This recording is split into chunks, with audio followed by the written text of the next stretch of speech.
Mike Levin on Wednesday, March 4th, on my way into the Emerald City. After Super Tuesday 2020, Senator Joe Biden pulls ahead in the Democratic run for nomination. Well, I mean, he's still apparently neck to neck with Bernie Sanders. But if he were to get the Democratic nomination, then it's a classic case of Walrus and The Biden, which I've talked about in previous videos. Because Joe Biden, albeit a senator and a politician, is also a constitutional law lawyer and college professor, which makes him more on the carpenter side of lawyering. As much as I am not a fan of lawyering, it's a different kind of tech where you're not building things that have physical properties, but instead constructs of the mind, which we all collectively decide is as important as the physical constructs. Okay, fine. So we're going to count Joe Biden and a lot of lawyers in general as part of the carpenter crowd. People who have the knowing and the doing of things and don't rely on mostly just their talking verbal skills. Although lawyers are classically known as mouthpieces, so maybe they live in the gray area in between. However, at any rate,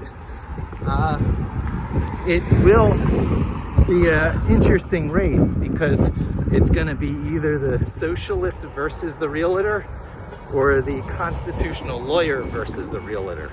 And in both cases, old white men, right? So instead of the super buttoned up old white men that we have traditionally had in the past, it's going to be gaffe prone. Although in Trump's case, right, if you stick to it, it's not a gaffe, but gaffe prone, low filter old white men who will inevitably be debating with each other.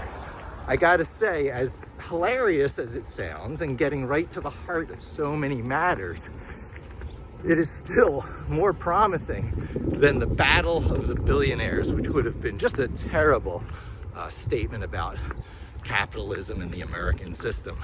As much as I really like Bloomberg to buy back the presidency in a battle of billionaires and buy back the presidency, it stays in the hands of those people who know how to work systems the best, manipulate media,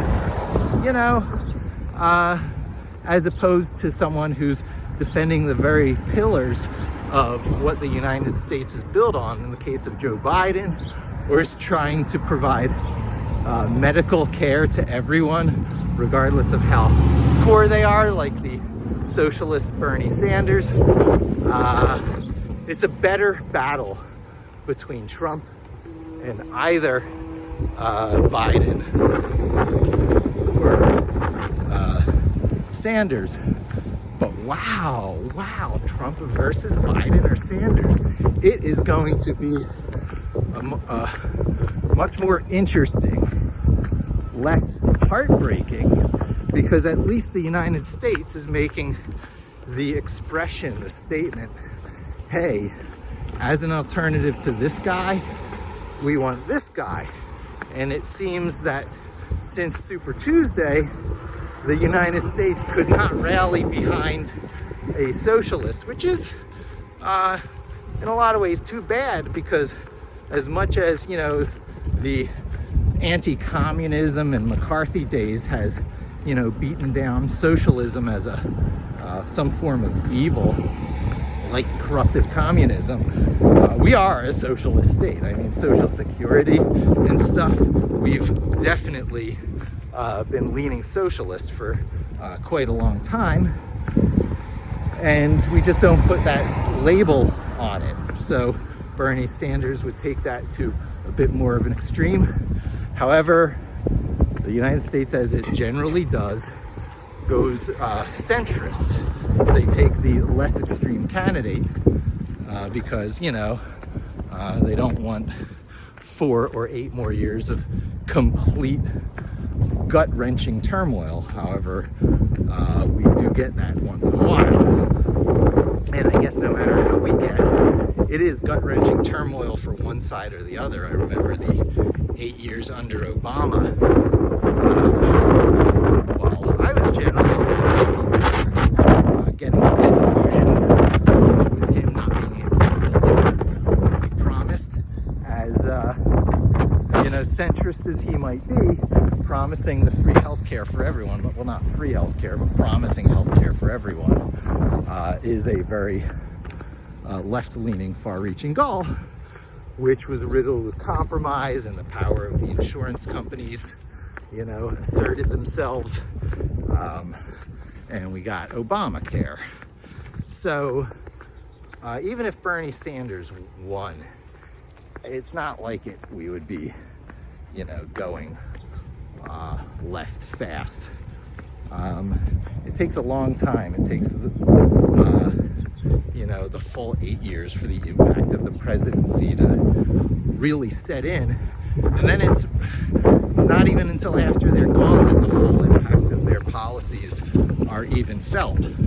So what's happening by the United States alternating between such extremes, we're reproducing sort of on the global stage and on the policy, the global technology policy stage, and all these areas where we could be making big forward progress. We create the same gridlock that we create in the House and Senate by, you know, splitting them pretty evenly between Republicans and Democrats, with it able to flip-flop back and forth between who has control, so that we can always put the other party in control of one thing or the other to create sort of a balanced gridlock where not a lot gets done. And I do believe is the place where Americans are most comfortable, because there's not going to be big, fast, forward sweeping changes without all sorts of roadblocks being thrown up.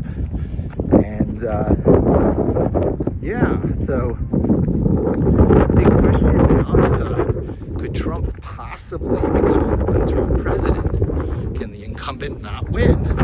Well, we know from George Bush Sr. that, yeah, that absolutely can happen. You can become a one-term president. Clinton won over him in, you know,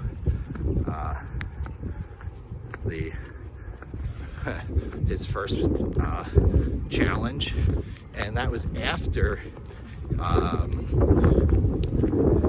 George Bush Sr. won the first Iraq War. Wrapped it up really clean. I remember it like it was yesterday, storming Norman Schwarzkopf. And they had a nice clean war, and they found Saddam Hussein, and they sort of, you know, let him take back air control of his own country and suppress the insurgents, and sort of ruined the effectiveness of the first Gulf War. And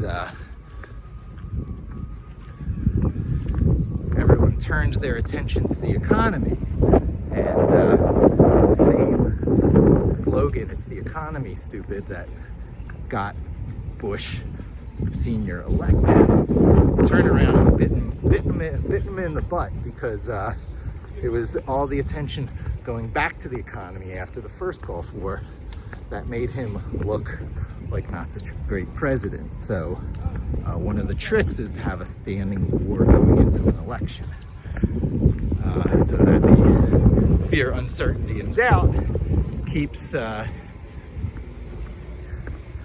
incumbent in power. So while that is, you know, arguably the case with some of the hotbeds around the planet, with Syria and North Korea and the nuclear tests that they're promising, it is certainly not the same thing as the Gulf War 1 or 2. So it's going to be a really interesting test. of how well the Democrats can rally their user base, which it has been proven, if there's motivation enough, as with Obama, it can be rallied quite well. However, because Democrats are such a fragmented bunch, focused on so many different things, rallying behind so few unified concepts, by definition, the liberalness and the choice, it's hard to motivate them to move in unison, to run as a flock or a pack. And so, yeah, I guess that's about it. I usually don't talk political, but the almost comic book epicness of what's going on the political landscape these days is worth talking about, even if it's just a sort of a snapshot layer in my videos of the things that have been on my mind. I'm not